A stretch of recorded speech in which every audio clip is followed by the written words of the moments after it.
Good morning mga kulikot. Ngayong araw na to is may wawayrigan tayo na motorbike. Yung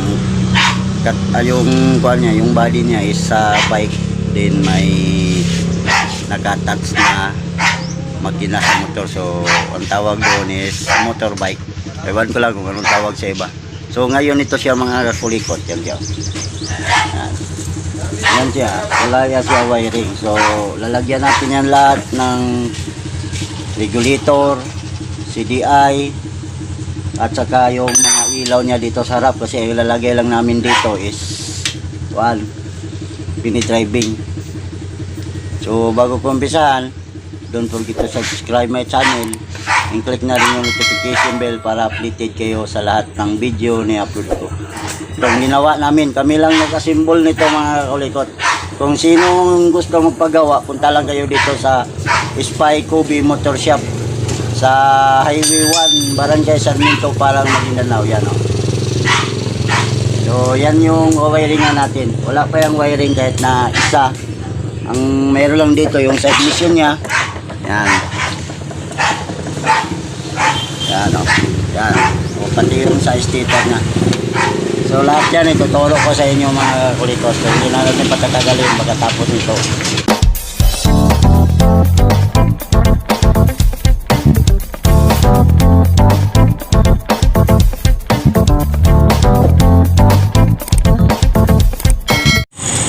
So nalagyan natin yung mga wiring sa battery mga kulikot. Ito siya is ground. Yan. Itong malaki, ito yung papunta doon sa starter motor. Ito, dito. Ito yung ground nya. Then yung positive nya is ito. So pasensya na kayo sa wiring mga kulikot kasi wala na kami talagang kuan. Savings lang namin ito doon. So ito yung positive nya, ito yung papunta doon sa starter motor, itong dalawang malaki. Yan. Then ito siya, itong black is ito yung kuan, yung body ground. Body ground natin yan siya mga kulikot. Then ito siya, ito yung ground sa mga wire niya sa mga kuan sa doon sa regulator at saka doon sa CDI niya. Ito yung ilalagay natin doon. Dito lang yan siya nakalagay mga kulikot. Yung mga ground dito is direct na natin doon sa regulator at saka CDI niya. Pati sa starter relay niya mga kulikot. Kasi ilalagay dito is regulator, CDI, pati starter relay. At saka relay sa mini driving niya mga kulikot. Kasi itong kuha na to, ang magsisilbing headlight niya is yung mini driving. O yan. So ilatag ko muna yung kuan mga kulikot. I-plaster ko muna yung wiring niya. Saka gawan nyo lang ng palatandaan para hindi kayo malito. Kasi itong positive is minalata natin. Tapos nilagyan natin ng electrical kit. Kasi pag malagay na kasi natin itong body ground, so ibig sabihin itong body ground niya is may ground na. May kuha niya siya na ground. So iwas tayo na masunog yung battery natin mga kulikot. So pagkapalin ko muna yung mga wiring niya doon. At saka ito sa CDI, ilagay na rin natin yung sa mga ground niya. So nalagyan na natin yung regulator mga kulikot. Itong kulay red is papuntang battery. Ito yung saksakan ng kuan ng regulator, yung socket niya. Yan, ganyan yan siya. Ito yung lock niya. So dito sa bandang kaliwa is kulay red. Kung wala kayong ganito na socket mga kakulikot, basta tandaan nyo lang. So itong kulay red, dito sa kaliwa banda yan siya mga kakulikot. Dito sa taas, ito yung papuntang positive ng battery. Then itong kulay yellow, ito yung lighting coil niya mga kakulikot. Yan. So ito siya is ito, dito natin ilalagay mga kulikot sa kwan. Yan. Yung kulay yellow niya, lighting coil yan siya. Then itong kulay white is charging. Ito sa kanan, yung sa may lock niya, sa socket niya. sa kanan banda yung kulay yellow. Then sa baba, yung sa lock banda, sa baba ng red is ito yung charging niya mga kakulikot. Then sa bandang kanan naman sa baba is ito yung ground. So itong ground mga kakulikot is ilalagay na natin dito. Yan, ganyan. Sa ground ng battery. Kasi dito sa battery mga kakulikot, explain ko na kanina. So alam nyo na kung saan ito papunta lahat. Yan, dyan sa ground. Then itong CDI mga kakulikot, yung mga sa wiring nya. So tandaan nyo yung sa socket nya. Yan. Yan, ito yung socket nya mga kakulikot. Then sa bandang kaliwa is ito yung pulser nya, blue with white. Kung wala kayong socket na ganito, tandaan nyo lang yung kuan nya is yung pulser is sa bandang kaliwa. So yung black with yellow is ito yung papuntang ignition coil dito. Yan o, ignition coil. Yan. Yan, hindi makita. Hindi makita yung ignition coil. Ano yun? Yan o, yan yung ignition coil. Wala gibalhin. Then itong kuan, itong sa baba ng pulser is ground, yung kulay green. Then sa gitna is yan o, sa gitna yan, ito yung kill switch niya, papunta ito doon sa ignition switch. Yan. Then ito siya mga kulikot, ito yung primary niya kasi yung lalagyan natin na yung wawiringan natin is XRM 110. So ito yung primary coil niya. Yan. Dito natin yan nilalagay ito. Magkaparehas sila ng kulay mga kulikot. Yan. So na-explain ko na lahat. So ilalagay ko muna itong mga kulikot din mamaya. Ilalagay ko dito sa hose para maganda naman tingnan, hindi marumi yung wiring natin. So ilalagay ko muna mga kulikot, hindi ko na ipapakita kung paano ilagay. At least na-explain ko na sa inyo kung anong mga connection nito. So yung ground ng regulator mga kulikot is nilagay na natin sa ground, sa negative ng battery at saka yung sa CDI. Ayan. Ground. Uy, ala. So ilalagay na natin ito doon.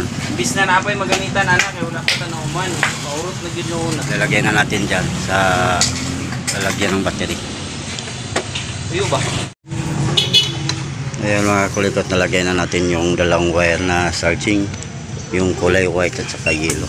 Dito yan siya mga kulikot. White at saka yellow sa regulator.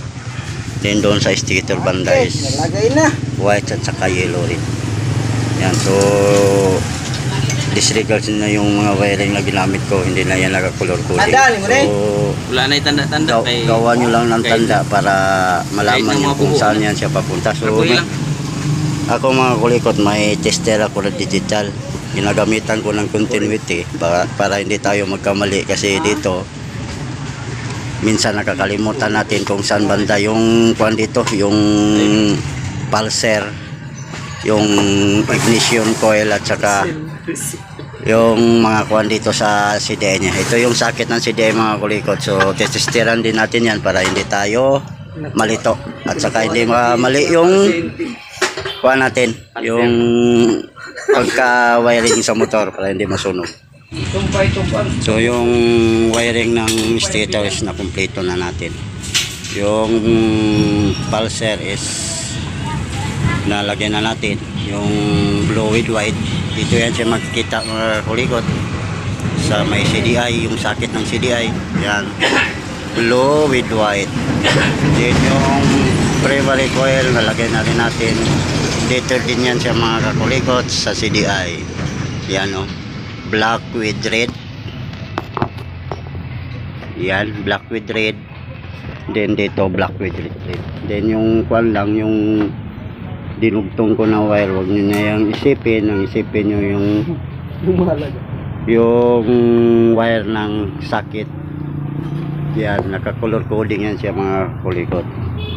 So gano'n lang, nalagyan na natin. So ang hindi natin nalagay is ito galing rin ito ng CDI. Ito siya yung papunta doon sa ignition coil. Yan, dito yan siya papunta. Then itong isa is dito sa may ignition switch natin. Sa kill switch sa black with white. Yan, kill switch yun siya mga kulikot. So ilalagay ko muna para makumpleto na yung wiring natin. Nalagay na natin yung sa ignition coil niya. Yan. Yan, ignition coil yung black with yellow. Ito nyo yan makikita sa CDI, black with yellow. Yan. Yan, sa socket ng CDI. At saka yung kill switch, yung black with white. Dito rin yan sa CDI. Black with white yung sa gitna. So, okay na tayo sa CDI. So, ibalik na natin yung CDI.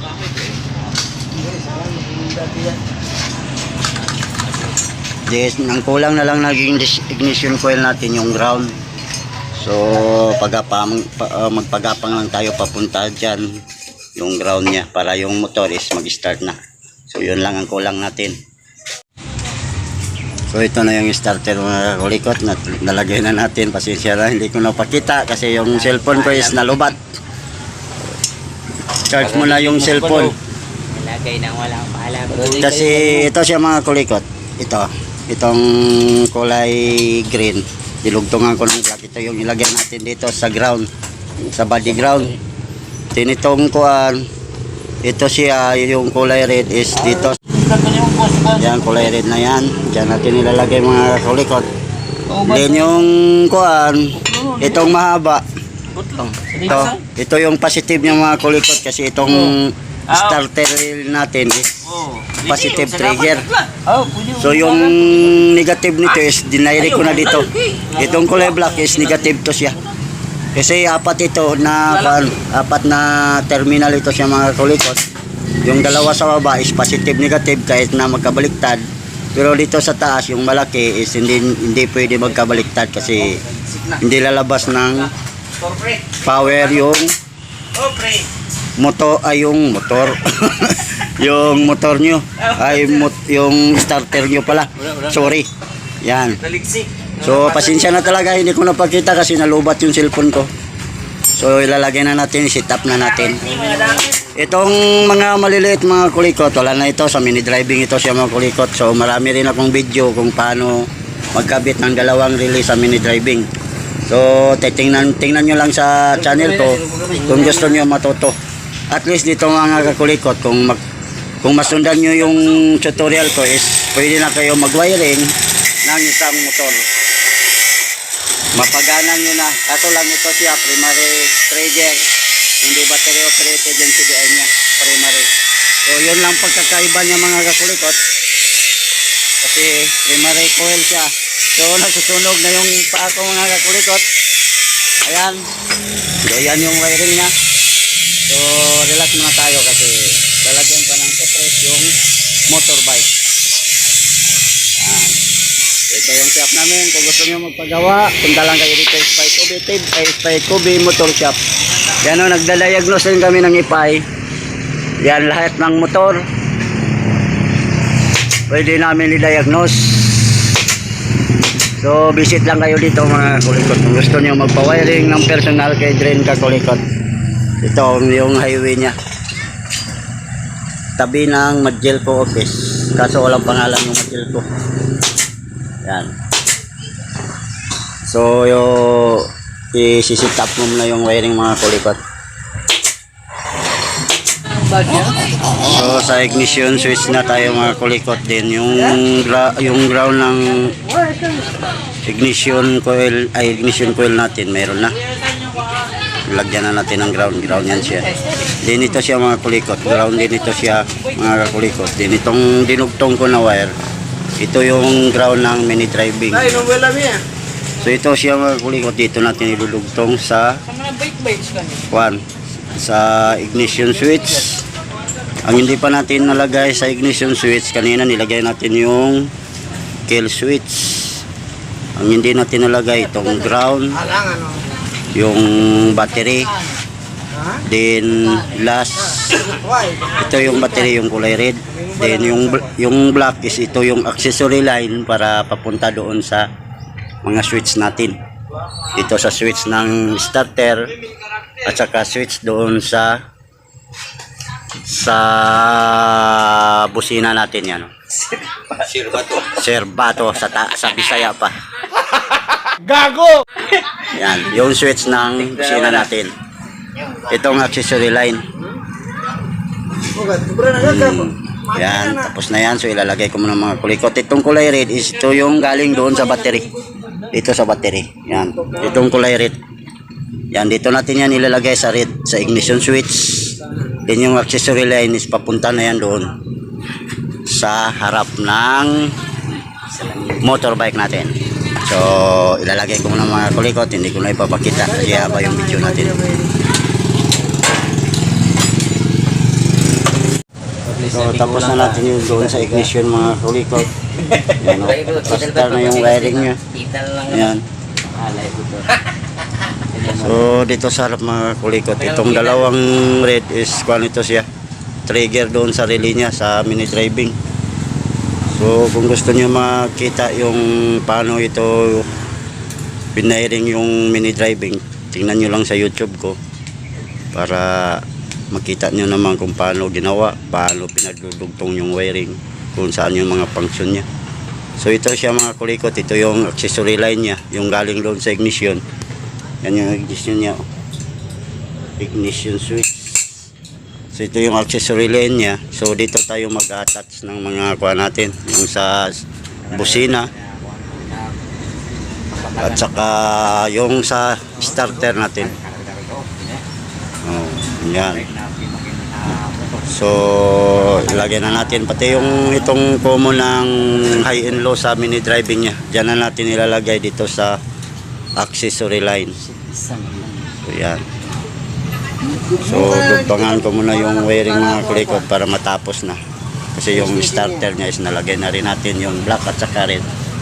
So, may starter motor niya. Yan. Gamay yung tanga So, lagay ko muragahi muna pa. mga kulikot. Kasi yung kuha niya walang bindix. Sinubukan namin yung starter is okay naman, kaso yung magneto is walang bindix sa likod. Kahit yung show. So ilagay ko muna mga kulikot. So okay na yung ginawa natin mga kulikot na wiring. So start mo na. So may starter yan siya.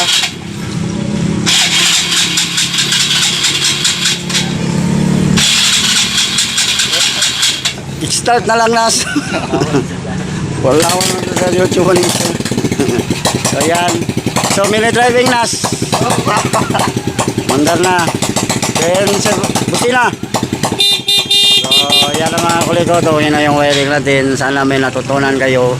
Kung makita nyo ito na video mga kulikot, buong motor pwede nyo na i-wiring. At least may natutunan kayo sa tinuturo ko sa inyo.